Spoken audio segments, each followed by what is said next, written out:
one of you is clearly relying on shoring up the current system and tiptoeing around, in somebody else's words, whether this country should have a government-run, single-payer system.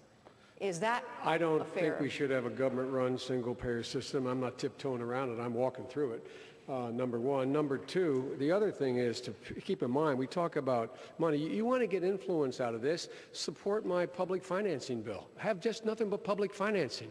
The amounts of money we're raising here are obscene. From all... Well, he's a man who thinks on his feet, and that comes off. And also the fact that he's confident. Even when he started to mix up his words, he came right back on message. And he went down the line, 1, 2, 3, 4. He was organized. He said folks too often. He tried to be colloquial sometimes, and he tried to be formal. He tried to mix those two forms, and I don't think that really helped his message. Made some use of humor, which is always good. He had good vocal variety. He wasn't boring. He wasn't just talking in a monotone and you fall asleep. So I thought he did a very good job of that. His gesturing, I thought, was fairly good. There was a little bit of repetitive, this type of thing for a while, but then he alternated it, so I thought he did a good job on that. He is there, he's talking to people, he's saying there are real problems here, and he doesn't hold back. He has a lot of passion, he has a lot of anger in him. Not anger in a negative way, but he really seems to care about these issues and get fired up about that. And I think that his populism has really been underplayed in all the attention that's gone to Sarah Palin as being sort of a populist, as being sort of an every woman. Words have in the past gotten you in trouble, words that were borrowed and words that some found hateful. An editorial in the Los Angeles Times said, in addition to his uncontrolled verbosity, Biden is a gaffe machine. Can you reassure your voters in this country that you would have the discipline you would need on the world stage, Senator? Yes. He had it in his pocket.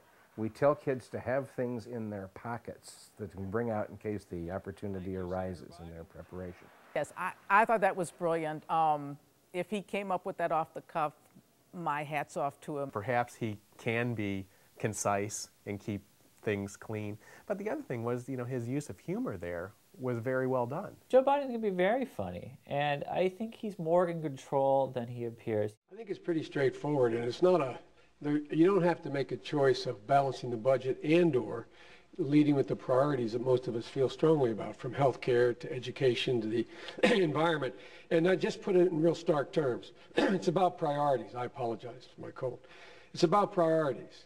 Just by eliminating the war, eliminating the $200 billion in tax cuts that aren't needed for the goals. I think because he coughed a few times and apologized for it and everything, his voice was a little raspy, but I think that anybody looking at it would go, oh yeah, poor guy's got a cold and his voice is a little raspy, so that didn't bother me at all. Again, he kept good eye contact, and I do think his vocalizations and facial expression make him sound very sincere. He is a little bit more subdued, but he's also much more focused on sort of specific policies and specific proposals there.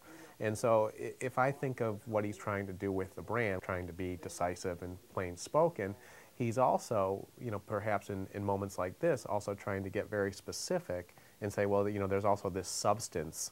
That was ponderous. He got lost, bogged down in details, hundreds of thousands, 200,000, these kinds of things. People don't like statistics. I think he lost his main thrust.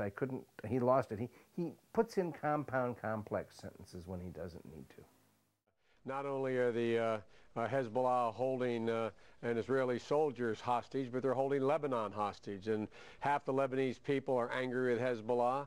The whole Sunni world understands this is a major gambit by Iran. It actually looked to me like he was trying to send Morse code with his blinks. He was just, I don't know whether he has contacts, and for some reason they were just bothering the daylights out of him that day, or... That would have played to be better on the radio than it did on television. He was stiff and he was forward in his chair like that, and his voice was constricted. If he were only back, there were times when he was punctuated. When he used punctuation, he could have sat back and then could have communicated. It's an effort to put himself on a national stage and to discuss a topic, foreign affairs related material, that's clearly going to be relevant. And so this is perhaps, let's say, an exercise in awareness building. And it called for the Lebanese army to move down into that region along the border because Lebanon didn't have any beef with Israel and Israel had no beef with Lebanon. Joe Biden's able to be knowledgeable and very direct, but not seem like he's talking over anyone's head. And that's a really good command of the issues, to be able to talk using everyday jargon. He's using the word beef, who has a beef with whom, when he's talking about foreign policy, when he's talking about struggles in the Middle East.